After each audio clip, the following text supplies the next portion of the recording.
and Jeff just wanted to play. To be in the hospital on such a nice day was no fun. But still, they needed to know a lot about health before they could go. Nurse Kelly smiled at the kids and sighed, I've tried and tried, and I've tried and tried. And they looked up with such hopeful faces. They had listened and studied and sat in their places. Her job was to teach them and hope they would learn. She'd been nice. She'd been sweet. She'd been tough. She'd been stern. But they had to cover so very much. Blood testing and shots and food groups and such. Not candy, not sodas, not skipping their Wheaties had caused them to get this disease, diabetes. It had to be dealt with. They had to be taught to do blood tests, learn food groups, and even a shot. I know what I need. Here's what we'll do to the magic machine, she said to the two. They looked at each other with a note of surprise.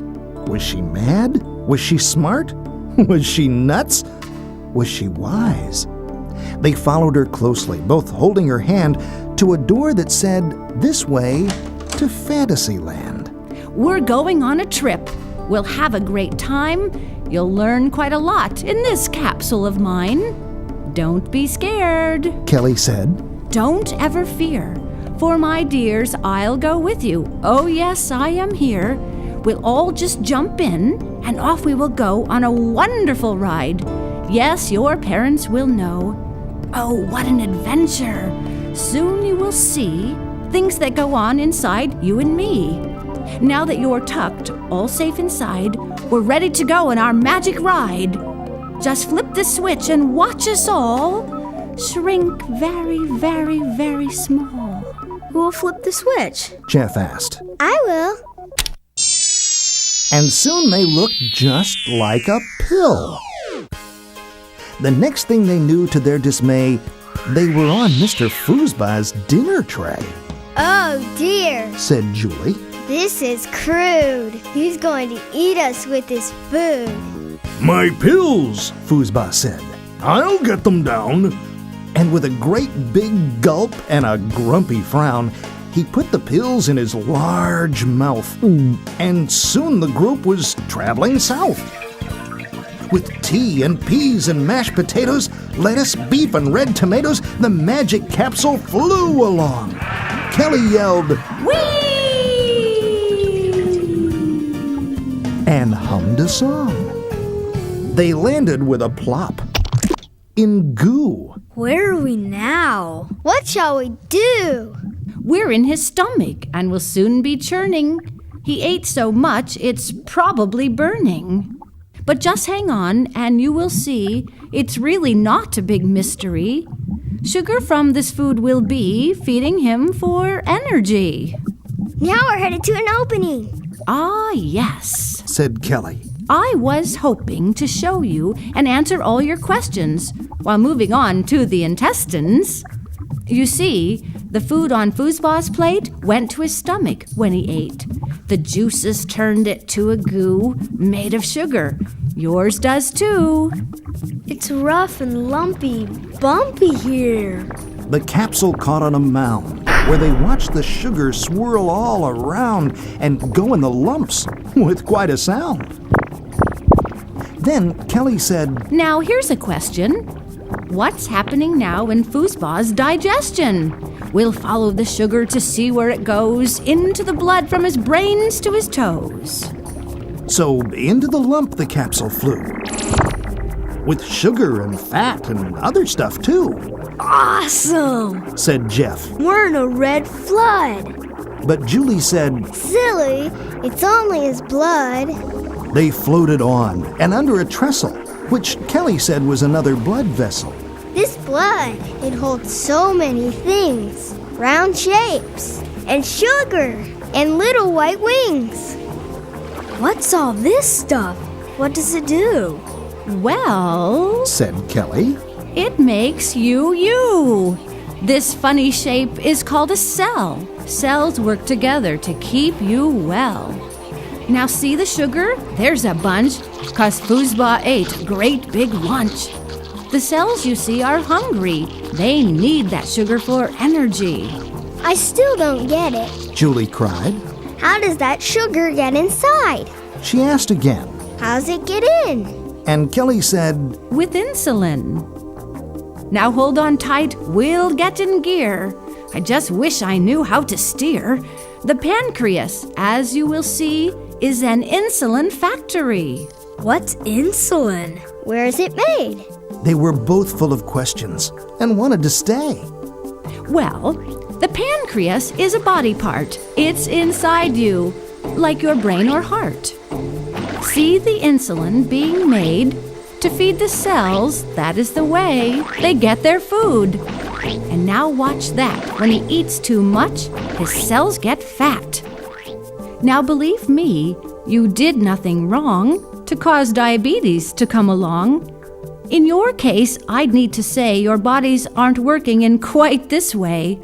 Your pancreases have just about quit making insulin, so there's no way to get sugar from food into your cells, which after all is what keeps you well.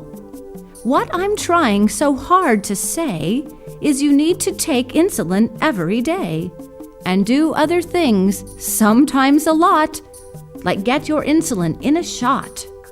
It's really not too hard to do. Jeff said. I've already had a few. Sometimes I feel a little poke, but it hardly hurts, and that's no joke. Now pay attention here inside while I slow down our exciting ride. I want a moment to tell you two new things you're going to have to do. Oh, never mind. We can't go slow. I'll have to tell you as we go. I almost forgot, for goodness sakes, that we do not have any brakes. Whoa!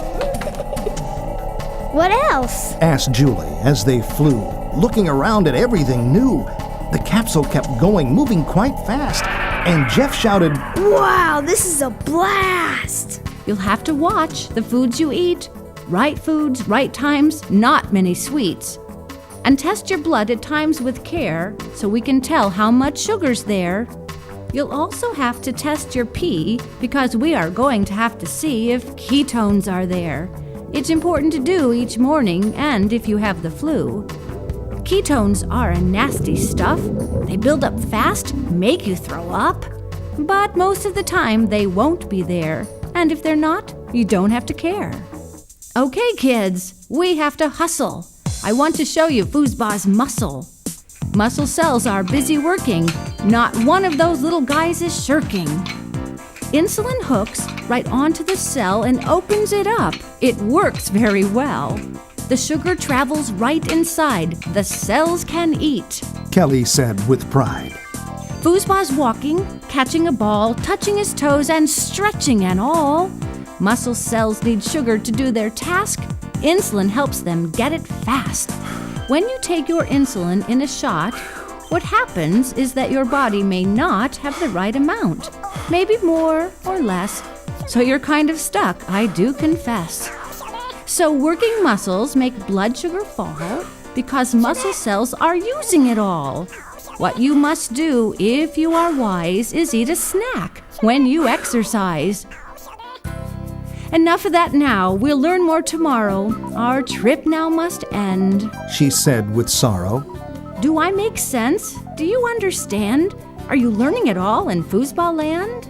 Yes, now I think we understand the reason for our meal plan. Our food and drinks, both cold and hot, must match the insulin in our shot. Great! Said Kelly with a shout. At times, things really do work out. And when they match, you should feel good. She was so pleased they understood.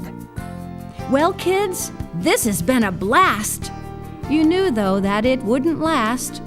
Before we leave, is there something you two would really, really like to do? Of course. Jeff said with a little wink. I want to see just how we think. Julie said, I've always wanted to know what exactly happens when I grow.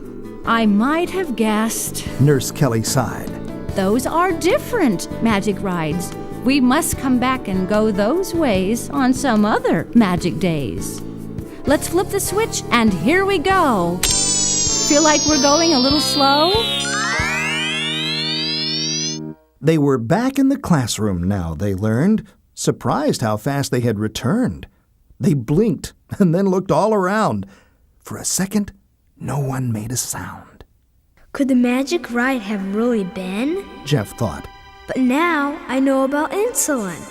They thought about food and how it turns to sugar, and then remembered they learned that it goes to the blood to feed each cell, and that insulin helps to keep you well.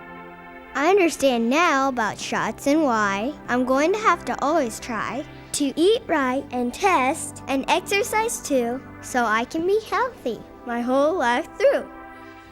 Nurse Kelly smiled. She knew they knew, and that their understanding grew. That's all for today. It's time to go.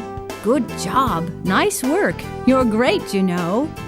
Your parents will be so very pleased to hear what you've learned and how. She teased. Of course, I doubt if they'll believe the story I'm sure you two will weave.